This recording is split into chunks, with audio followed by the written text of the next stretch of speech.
虽说后妈也是妈，洋洋不会叫你妈妈的。你说那样的话，只会让大家都不开心。叶佳妮不理他。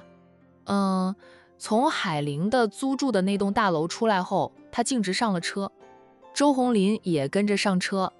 老婆，我带你去逛街好不好？那还不开车啊？叶佳妮没好气地说他。我说那些话不都是因为你啊？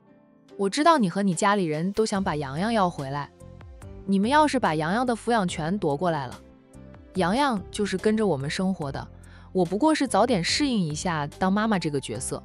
周红林边开车边说道，我爸妈是很想要回洋洋，一开始他们就舍不得洋洋的老人家吗？是那样，就一个孙子，他们能不疼啊？不过我不打算要回洋洋的抚养权。他还看了叶佳妮两眼，当初还是你劝我放弃洋洋的抚养权的。现在我觉得洋洋跟着海玲挺好的，海玲身边认识的人已经不是我们这个层次的了。洋洋跟着他生活，能天天见到他那个当站家大少奶奶的小姨。海彤对洋洋那是如同亲子的，洋洋有一个嫁入豪门的小姨，前途无量。我是没有怎么带过洋洋，毕竟是他的亲爸，我是很在乎他的前途的。把洋洋要了回来，以他父母的德行，肯定会把洋洋养的和海玲姐妹俩不亲近了。那样的话，就算海彤想拉扯外甥一把，都会三思，那间接性就影响了洋洋的前途。周红林不会做这样的事。佳妮，你是压力太大了，婚礼过后，咱们出去度蜜月，玩得开开心心的，说不定就能怀上了呢。叶佳妮心里苦涩不已。她哪是忧心她不能怀孕呀，她是忧心她的娘家人呀，害怕那个不知名的女人，看她完成不了任务，拿她的家人开刀。她又不敢告诉周红林，那让周红林知道她联合外人想抢走洋洋，周红林会掐死她了，那公婆也饶不了她。我是真的喜欢洋洋，想和洋洋培养母子感情。周红林再次偏头看他两眼，笑道，好，你是喜欢洋洋。我儿子那么可爱，你会喜欢是很正常的事。不说这个话题了，我带你去买几身新衣服吧。领证后，他好久没有送过礼物给他了，今晚带他去逛街购物，重拾当初偷欢的甜蜜。夫妻俩逛了一个晚上，周红林就给老婆买了好几身的新衣服，又去珠宝店买了一条金项链，这才欢欢喜喜的回家去。周红林的大方哄得叶佳妮开心了。回家时呢，推开租房门进屋，那看到脸皮比砧板还厚的大姑姐还坐在沙发上看电视，叶佳妮的脸色就难看起来。她提着大包小包，径直想进房去。站住！周红英让丈夫带着小宝回家，小宝要上幼儿园，不能长期留在市里，而她依旧赖在弟弟的租房里呢，那目的就是针对叶佳妮的。她说过，有她周红英在，绝对不会让叶佳妮好过的。叶佳妮就停下来，扭头冷冷的道，有事。周红英放下电视遥控器，起身走过来，瞄着叶佳妮手里的大包小包，问道，你买了什么东西啊？大包小包的就知道花钱，你和红林现在都没有工作，没有收入，不知道省点钱的吗？现在你吃的住的用的都是红林的钱，自己工作那么多年赚到的钱就舍不得花，老是花红林的钱，还不知道省一点，当红林的钱是大风刮来的。周红英边指着叶佳妮不知道省着花钱，边强势地夺过叶佳妮手里的那些袋子。姐，你干什么呀？周红林说着姐姐。周红英一瞪眼怒道，姐看看也不行，你闪一边去。她进门来看到我这个姐姐也不问一声，都是你宠坏了她，宠得她目无尊长，目中无人。周红林这种女人是宠不得的，一宠就上房揭瓦。你就宠着她吧，以后有你苦头吃的。周红英边骂着弟弟，边打开了袋子来看，把叶佳妮新买的几套衣服拿出来，先看牌子，脸色就变得更加难看了。她抖着那些衣服，指责着叶佳妮，你以为你现在还是18、22岁的年轻小姑娘？你已经嫁人了，是个已婚妇女。还买颜色这么鲜艳的衣服来穿，穿给谁看呀？是不是觉得我弟弟现在没有工作和收入了，想重新去钓个金龟婿？反正你这种当小三的女人是没有廉耻之心的，没皮没脸没道德心的。谁有钱给你花，你就给谁当新娘。叶佳妮气得发抖，这个大姑姐才是没皮没脸无下限的贱人。她用力的要抢回自己的新衣服，周红英不放手。这个尺码的衣服我也能穿，哎，这几套衣服给我穿了。周红英，你要脸的吗？叶佳妮用力的抢，只抢回了一条裤子，气得她大骂周红英不要脸，这是我老公买给我的新衣服，你想穿新衣服啊？找你老公去。我不要脸，你就有脸了。你周红英才是天底下最不要脸的东西，你当我是海玲，任你欺负？周红英，把我的衣服还回来，否则休怪我不客气。这个家现在是我的，不是你的家，我能把你赶出去。周红英死死地抱紧抢来的衣服不放手，连周红林上前索要他也不给。他叫嚣着，红林是我弟弟，我们是一辈子的手足，你又算什么东西？不知道老婆是可以换的吗？红林买的衣服我就穿了，咋的？周红林，这几套衣服我要了。姐，周红林也被姐姐的无赖行径气得半死。这个家也不是你的，是我弟弟的。我弟弟交的房租呢，我爸妈也在这里住，这就是我的娘家，你有什么资格把我赶出去？以为你和红林领了结婚证，就是我们周家的女主人了。叶佳妮，我告诉你，这个家的女主人是我妈，还轮不到你一个小三上位的东西当家做主呢。周红英开口闭口都是小三小三的，简直就是戳了叶佳妮的痛处。当初明明是周红林先追求她的，她不过是接受了周红林的追求而已，又不完全是她的错哎，周红英有什么资格这样骂她？周红英，你给我滚出去！叶佳妮来了火气，扑过来就拉着周红英要把这个极品大姑姐赶出去。你叫我滚我就滚，我岂不是很没有面子啊？这又不是你的房子，你交了租吗？要是你交的房租，我马上就出去，以后都不再来。周红英也不甘示弱。叶佳妮年轻，之前又是坐办公室坐习惯了，没什么力气，那根本就斗不过周红英。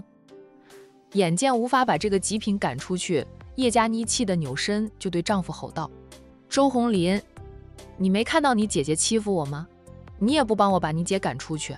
我跟你说，这个家有你姐就没有我。姐，佳妮，你们俩别吵了行吗？一天到底吵，你们不烦我都烦了。周红林实在是受够了现在这种状态，真的是家无宁日。只要回到家里，不是母亲和妻子吵闹，就是姐姐和妻子吵，没有一天是风平浪静的。啪！叶佳妮愤怒至极，狠狠地给了周红林一巴掌。周红林被他打得都傻了，捂着被打得脸愣愣地看着他。周红林，我当初真是瞎了眼，才会以为嫁给你是幸福的。你看着你姐，你妈欺负我的时候都不知道护着我，我为了你不舍得让你出那么多的彩礼钱，偷了户口本和你领证，你就是这样回报我的。叶佳妮就打了丈夫，她比丈夫还委屈，眼泪在眼里直打转。这都是什么家庭呀？哇，这是什么丈夫呀？一开始公婆和大姑姐针对她的时候，周红林还会帮着她，可是随着时间长了呀，周红林慢慢的又偏向了她的父母姐姐，也是在周红林的眼里，父母姐姐才是他的亲人，他这个妻子就是个外人，容不入他们周家。此时此刻，叶佳妮反而羡慕海玲了。海玲离婚那么干脆，就是脱离了苦海呀。她以为她能镇住婆家人，她是不肯吃亏，但是婆家人一样不肯吃亏，特别是这个大姑姐，没见过这么极品的大姑姐，都嫁人10几20年了，手还伸得那么长，老是管着娘家的事。你个贱人，居然打我弟弟，我是红林的姐姐，都舍不得打红林一下，你个贱人敢打红林，我跟你拼了！周红英大声嚷嚷着猛扑过来，就是2巴掌甩过去。叶佳妮没有防备，被大姑姐抽了2耳光。她只觉得两边脸火辣辣的痛，气得她也不管不顾了，跟周红英扭打成一团。周红林就连忙去拉架，已经睡了的周父周母也被厅里的动静吵醒。老夫妻俩起来看到女儿和儿媳妇在打架，儿子在拉架又拉不开，反而因为儿子的拉架让他们的女儿处于下风了。夫妻俩出于本能啊，马上冲过去帮着周红英。那在海玲还没有提出离婚的时候，周红林和叶佳妮搞婚外情，周家人都是睁只眼闭只眼的，没有一个人是站在海玲这一边，反而觉得周红林有本事。叶佳妮第一次登周家门时，周家人对她也很好。那她甚至和周红林说过，想不明白海玲为什么会和婆家人处不好。在她看来，周家人是很好相处的。就现在啊，叶佳妮那个悔啊，她是继海玲之后的第2个有眼无珠的人，才会嫁周红林，才会以为周家人好相处。这一家子最会装的了，翻脸时也是最无耻。叶佳妮输了，输得很惨。在公婆帮着周红英后，她被打得脸青鼻子肿，衣服都被周红英撕烂了。要不是周红林赶紧拖着她进房间，关上了房门，叶佳妮以为自己会被家暴致死呢。红林，你就护着她吧，她都敢打你了，你还护着她，以前海玲可不会这样对你啊。周红英还在门口破口大骂，周红林隔着门大声吼着，姐，你闭嘴，你回你家里去，以后没什么事儿你少过来了，你就是一根搅屎棍啊。海玲反抗她的家暴时更狠呢，操着菜刀追了她几条街，这些姐姐都忘了。那被弟弟骂作搅屎棍的周红英怒道，对，我就是搅屎棍，我就看那个贱人不顺眼，我回我娘家关他什么事？我爸妈在这里，我想来就来，又不吃他的不住他的，有本事的他自己掏钱买一套房子，我保管半步不踏进他的屋子里去，他就要让叶佳妮日子不能安宁。叶佳妮趴在地上痛哭啊，除了以前被海玲捉奸，海玲揍他一顿时，他就再也没有像此刻这般狼狈过。他是身心受损，委屈至极。周红林就看着他痛哭的样子，有点心疼，也有点烦躁，以为叶佳妮温柔体贴，善解人意，又年轻貌美，娶了她会很幸福。谁知道自从叶佳妮进门，这个家就鸡犬不宁了。再看叶佳妮，也不觉得她漂亮，不觉得她温柔体贴，善解人意了，她变得斤斤计较，小气巴拉，不能为了她和她的家人好好相处，连她的外甥过来她都受不了。还有叶佳妮也不做饭，不做家务活，比不得海玲勤快。良久，周红林还是弯下了腰，把妻子扶起来，扶回到床前坐下，帮叶佳妮理好散乱的头发，软声说道，老婆别哭了，我们的婚房很快就装修好了，等装修好婚房，办了婚礼，我们就搬进去住，就让我爸妈回老家去。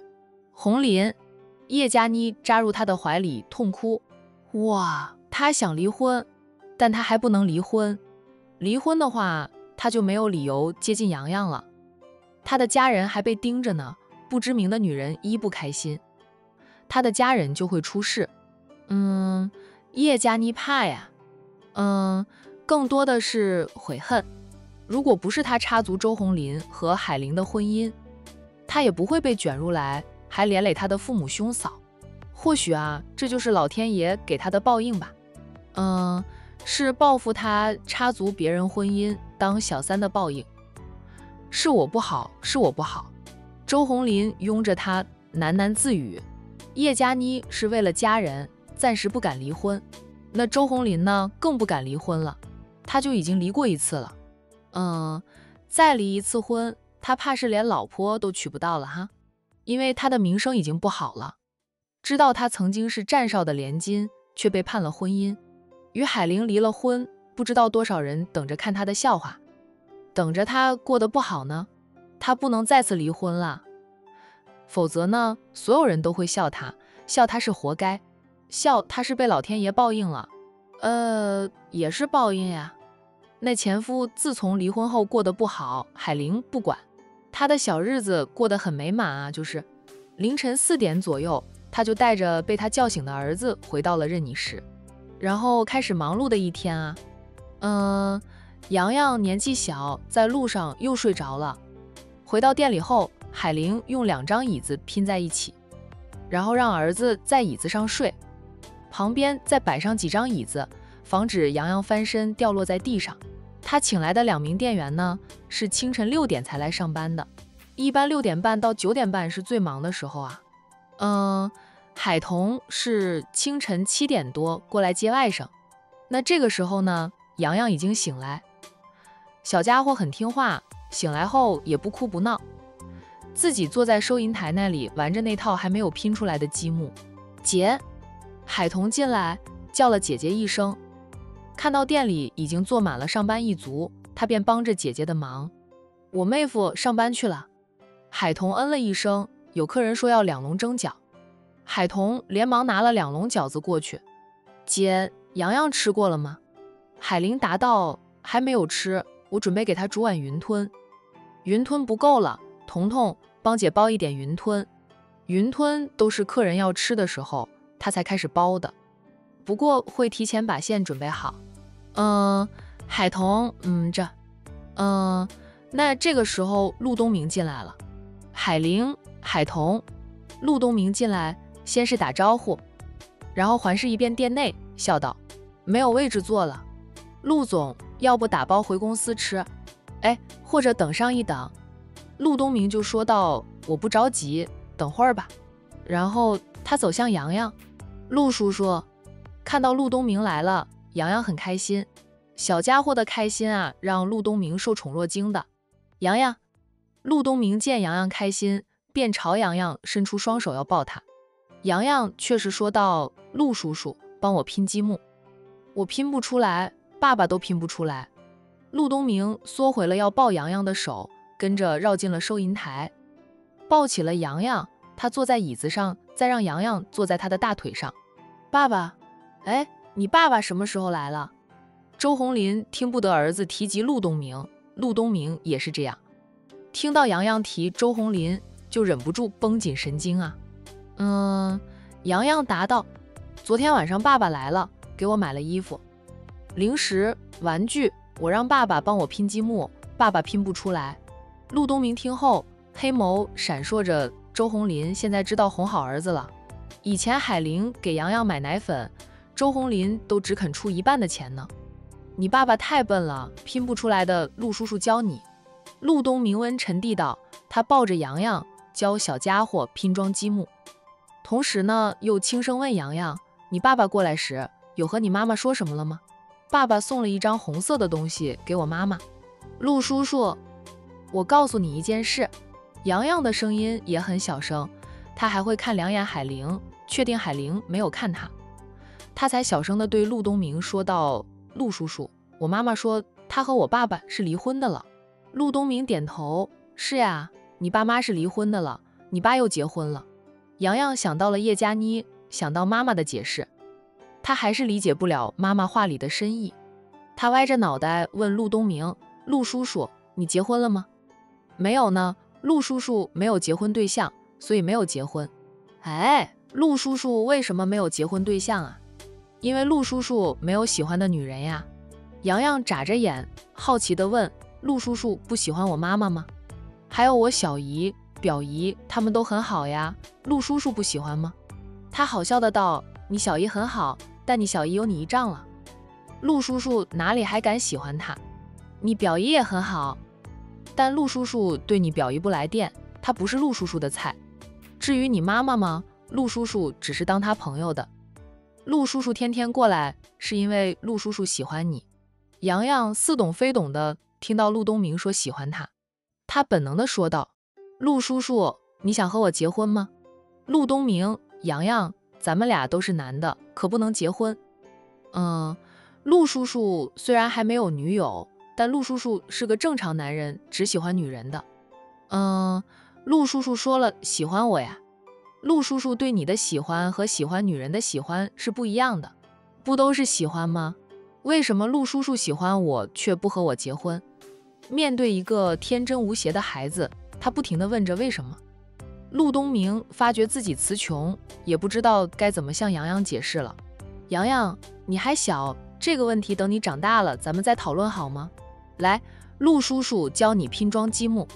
陆东明转移了话题，以后要套洋洋的话也得注意点，别套着套着把自己套进去了。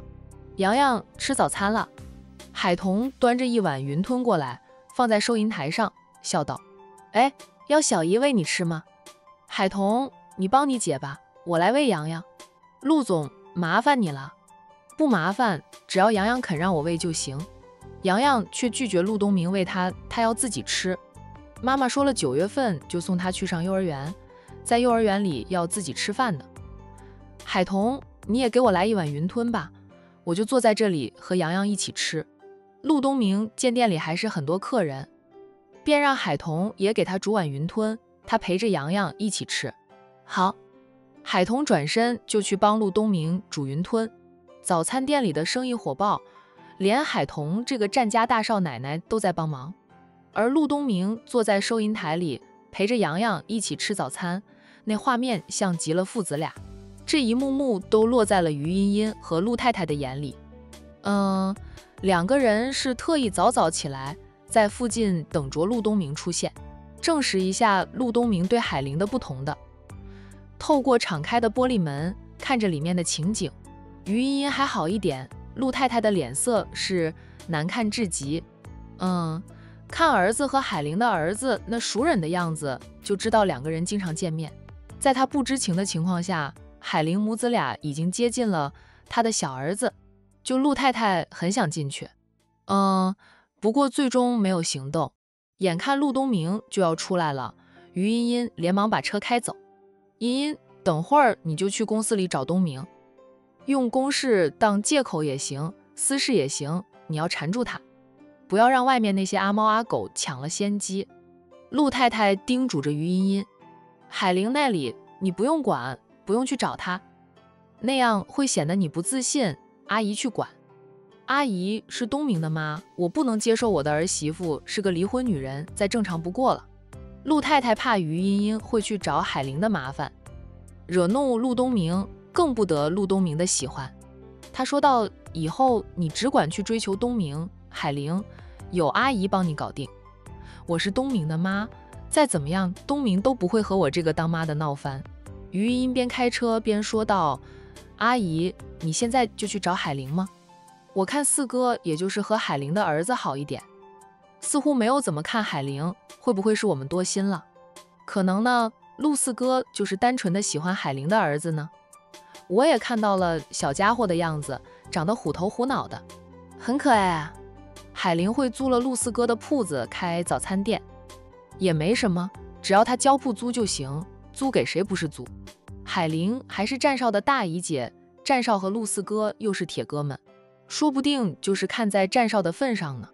于茵茵心里是防着海玲的了，倒是没有陆太太这么冲动，恨不得马上去找海玲，让海玲远离陆东明。茵茵，你就是太好心了，海玲和东明还没有开始，那是最好的呀。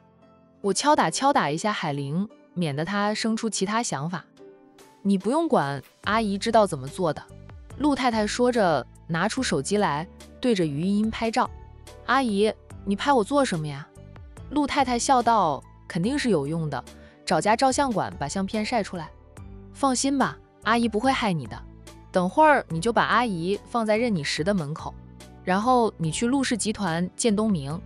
于茵茵嗯了一声，接受了陆太太的安排。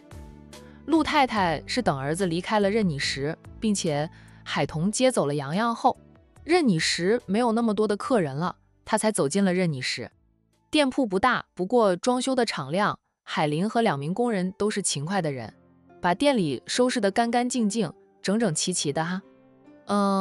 做餐饮生意的环境很重要，那卫生条件好的，客人进来看到干净整齐，都愿意留下来吃饭。卫生条件差的，客人进来看到都会扭头走人。海玲在商家的宴会上见过陆太太，看到陆太太进来时，她刚吃早餐，连忙放下了筷子，起身就迎向陆太太。陆太太。陆太太表现得很好，并没有像在宴会上那样正眼都不瞧海玲。她微笑地道：“我本来是想去公司找东明的，看到你在这里，就进来看看。听你大姨说你在自己创业，是开了这间早餐店吗？”陆太太温和地问道：“生意怎么样？”海玲请着陆太太坐下，又要去给陆太太倒水。陆太太叫住了她，说道：“海玲，不用了，我不渴，我就是进来看看的。陆太太用过早餐了吗？”陆太太嗯了一声。海玲知道陆太太很讲究，既然陆太太说用过了早餐，那她便没有给陆太太煮早餐。生意还不错，附近都是公司、工厂，他们上班路过这里会进来吃早餐。上班高峰过后，那些上夜班的人下班也会吃早餐。海玲笑着说了店里的生意情况。陆太太点头：“你还是有眼光的，选了这里开早餐店，也是你的厨艺好吧？否则生意也不能这般火爆。这一条街做餐饮生意的就不少，同行竞争力大，就是看自己的实力了。”海玲谦虚的道：“我也就是会做些小吃食，生意过得去就好。铺租1个月要多少？”那陆太太呢，状似随意的问着。海玲老实的道：“铺子是陆总的，陆总说看在我是站印的大姨姐的份上，收我8000元1个月的铺租，铺租水电加一起近万元吧。”那陆太太听到儿子是收了海玲的钱的，略松一口气，至少呢，儿子不是白给店铺海玲开店的。海玲是站印的大姨姐，儿子只收8000元1个月的铺租，倒也说得过去，公事公办。那小子还收你的钱呀？你是站少的大姨姐，他不收你的钱都可以的。陆太太故意说道。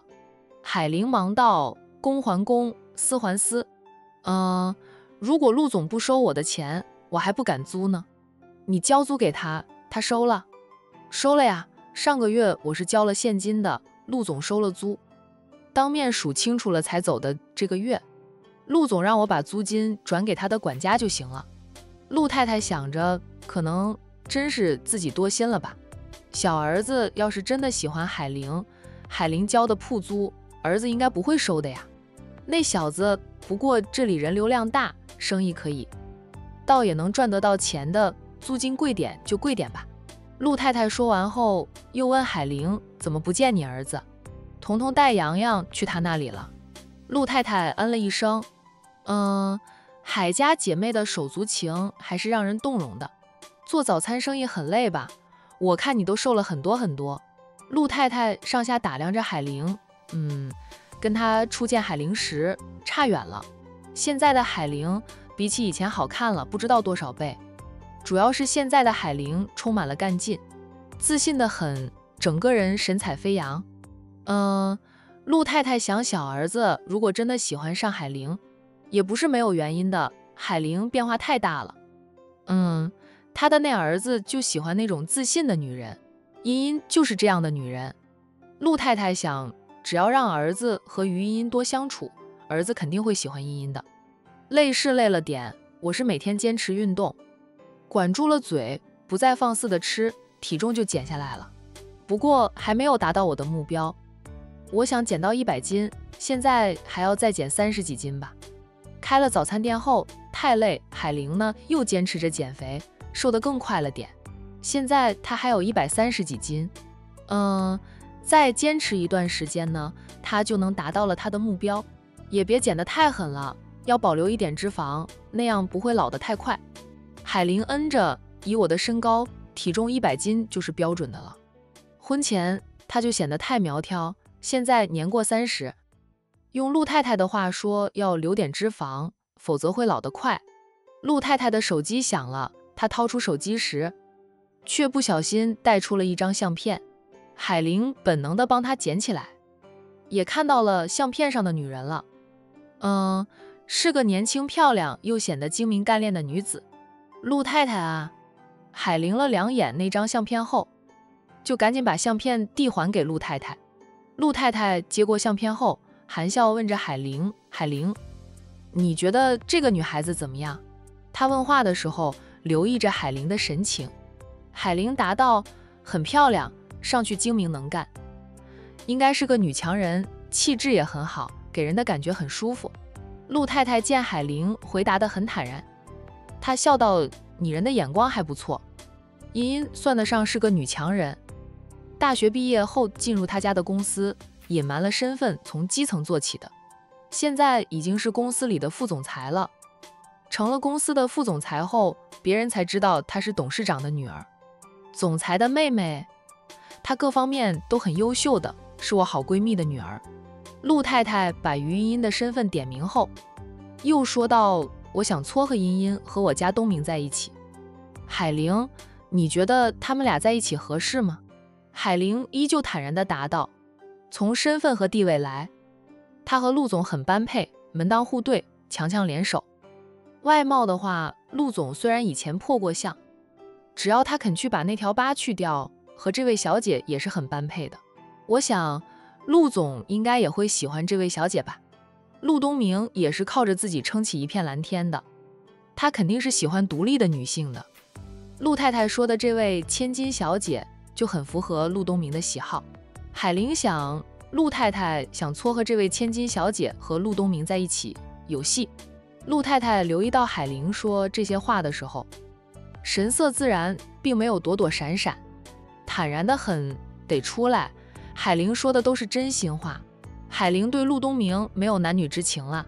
陆太太是瞧不起海玲，也不希望海玲会成为自己的儿媳妇的，哪怕海玲减肥后恢复婚前的容颜，现在也在创业阶段，生意还挺红火的，坚持一段时间，海玲就能赚钱的了，算是创业成功。